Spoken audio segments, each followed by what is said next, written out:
Penegakan hukum seadil-adilnya kita untuk ingin penegakan hukum kita ini bukan menjadi alat kekuasaan untuk menjegal siapapun. Ya, saya kira termasuk Pak Anies, saya kira rakyat Indonesia tidak menghendaki itu. Dan saya kira dari berbagai survei yang kita lihat, memang dia harus mendukung Pak Anies dulu aja.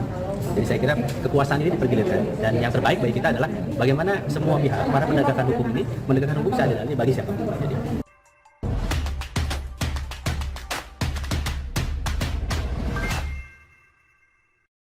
ngeri. Belum juga berkuasa, PKS sudah berani tebar ancaman ke KPK. Ditulis oleh Ferry Fadli dari siwot.com. Kalau ada pertanyaan apa sih pekerjaan paling berisiko atau berbahaya di dunia ini? Pasti ada yang menjawab penebang kayu.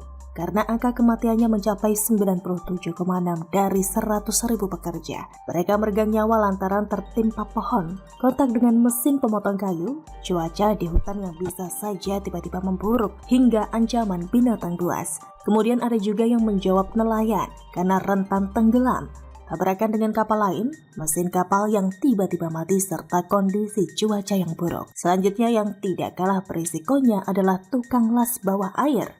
Karena mereka bekerja di bawah laut hingga berjam-jam. Ketika aqualung atau tabung yang menampung oksigen yang digunakan untuk membantu pernafasan pada saat menyelam tidak berfungsi, tidak ada hal lain yang bisa diucapkan selain dari kata selamat tinggal untuk selamanya.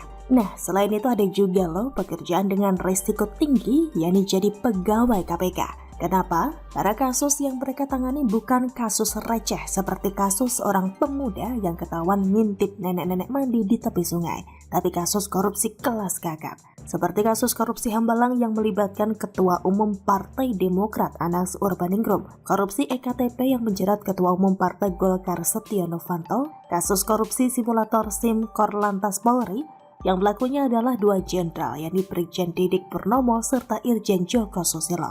Dan masih banyak lagi orang berpengaruh lainnya yang punya duit cukup untuk menyewa pembunuh bayaran yang berhasil disikat oleh KPK. Salah satu contoh nyata betapa berbahayanya menjadi pegawai KPK ini adalah Antasari Azhar. Ia terpilih menjadi ketua KPK kedua pada tahun 2007 silam. Hebatnya si Antasari ini merupakan orang yang lurus. Di samping itu ia punya kompeten sebagai komisioner KPK lantaran pernah bekerja sebagai jaksa. Tidak tanggung-tanggung besan SBY, Aulia Pohan pun digarap olehnya lantaran korupsi aliran dana Bank Indonesia sebesar 100 miliar rupiah kepada para pejabat BI dan anggota DPR. Hingga ayahanda Anissa Pohan itu divonis 4,5 tahun penjara oleh Majelis Hakim Pengadilan Tipikor. Ditangkapnya biasanya itu jelas menampar wajah SBY karena slogan yang digembar-gemborkan oleh partainya dalam rangka menggait pemilih adalah katakan tidak pada korupsi. Hingga tahunya mertua anaknya sendiri yang korupsi. Pasca kejadian itulah Antasari dikriminalisasi. Ia dituduh membunuh Nasruddin Zulkarnain, dituduh selingkuh, diberhentikan dari jabatannya sebagai ketua KPK, hingga dipenjarakan dan divonis 18 bulan. Dan jangan salah-salah, kala itu Antasari juga sedang mengusut kasus korupsi pengadaan IT KPU yang diduga melibatkan Ibas. Gak kebayang bagaimana nasib adik kandung AHY itu kalau Antasari gak keburu dipenjarakan. Bisa-bisa ia sudah mendekam di penjara pula. Namun karena takut anggota keluarganya dicelakakan, Antasari akhirnya memutuskan untuk tidak akan membongkar kasusnya. Pasca bebas pada 2016 silam. Semua saya serahkan kepada Allah. Hukum negara sudah saya jalankan. Hukum Tuhan biarlah nanti bekerja. Ujarnya waktu itu dengan nada pasrah. Nah, di tahun 2022 ini kasus pengancaman terhadap KPK masih terus berlangsung. Salah satu pelakunya adalah PKS. Sebagaimana kita ketahui bahwa saat ini KPK tengah menyelidiki kasus korupsi Formula E yang perhelatan balap mobil listrik kursi tunggal itu melibatkan Anies Baswedan saat menjabat sebagai gubernur DKI dulu. Artinya apa? Jika terbukti melakukan korupsi, bisa saja si Anies ini dijadikan tersangka. Menanggapi kasus itu, jubir PKS Pipin Sopian pun barang bukan main. Hingga seperti yang dilansir oleh tvOneNews.com, ia mengatakan masyarakat akan bertindak jika Anies jadi tersangka dugaan korupsi Formula E. Kelihatan banget gak ada akhlak kader PKS satu ini. Masyarakat pula dijadikannya tumbal untuk menebarkan ancaman kepada KPK. Masyarakat itu ada banyak Ferguson. tidak semua akan marah jika Anies jadi tersangka korupsi. Bahkan bisa jadi ada yang senang kalau ex-gubernur tata kata itu jadi pesakitan. Jadi salah juga kalau PKS bawa-bawa masyarakat. Untuk poin aja,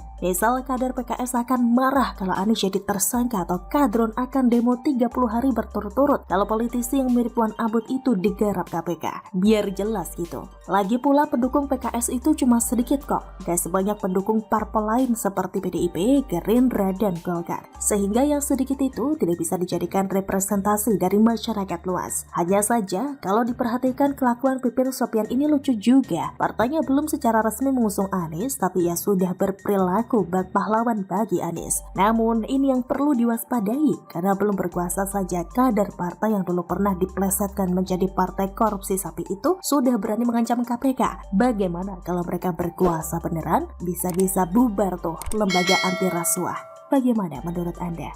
Seperti yang saya sampaikan tadi, Anies misalnya. Memang kemarin, seperti Bang Hasan bilang, Anies kan cuma dicomot. Ya dicomot oleh 212, kemudian diposisikan seolah-olah dia bagian dari 212. Padahal saya kenal Anies loh. Saya kenal Anies karena dia adalah deklarator Ormas Nasdem. Anies bukan orang yang seperti itu. Dia seorang nasionalis sebenarnya. Tapi karena kebutuhan kemarin, ya, kebutuhan dia juga perlu menang, yang diambil itu, diambil politik identitas yang mendukung dia sebegitu kuat di pilkada DKI itu terpaksa harus diambil. Sejatinya dia bukan orang yang memiliki prinsip sebagai politik identitas, kan? Dia orang nasionalis. Itu yang ingin saya katakan untuk soal Anies.